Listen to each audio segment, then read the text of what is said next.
আপু সরি ভাইয়া কি চাইছিলেন ভাইয়া? ফর্সা হওয়ার জন্য কি কোনো ক্রিম আছে আপনার দোকানে? হ্যাঁ ভাই, ফর্সা হওয়া, কালো হওয়া সব ধরনের ক্রিম দোকানে পাওয়া যায়। আচ্ছা ভাই, কয়লা দিলে কি ময়লা যায়? না ভাই, এটা তো কখনোই যাবে না। আমার আব্বা দুধের ভিতরে তো কালা, হ্যাঁ সাদা হইতেছে। এই বিজর্মা, আমি সুন্দর লিখে তোর ক্ষতি হইব? আমি তো তোর লগে হলাম। আব্বা আমি তো আমরা তো সুন্দর হই, আবার আমি কি করবো? এই বদমাস, আমি সুন্দর হলে তোর আরেকটা নতুন মাই বুঝোস নাই? বুঝছি বা, আমিও একটা না বিয়া করতেছি। তোর অনন আয়া দুধ পরে তুই না থ্রিতে পড়স? আমারও যদি বিয়ে না করেন আমি আমার থেকে কয়ে দেবো, আপনার নতুন মানলোকে ফের সুন্দর হইতেছে।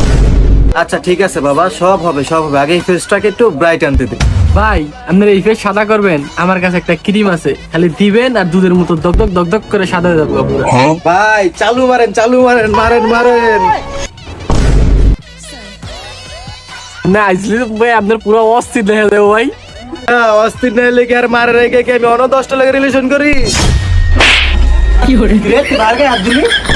আব্বা, আমার মায় থাকতে আপনি 10টার লগে রিলেশন করেন আর আপনারে পকমান উদাহরণ আজ গেলই। বাবা এটা তো হুস্কি দিচ্ছি, জানি অরিজিনাল ক্রিমটা দোকানদার আমার দেয়। বাবা নিলে তো তুইও সাদা হবি। আমার ব্রাইট আছে, আমার না সাদা হওয়ার কত আমি উস্কি দেয় আমার মন গলায় দেয়। আচ্ছা দেখ মনে কেমন সাদা হই। এই যে ভাই লাল লাল শাহজালাল, আপনি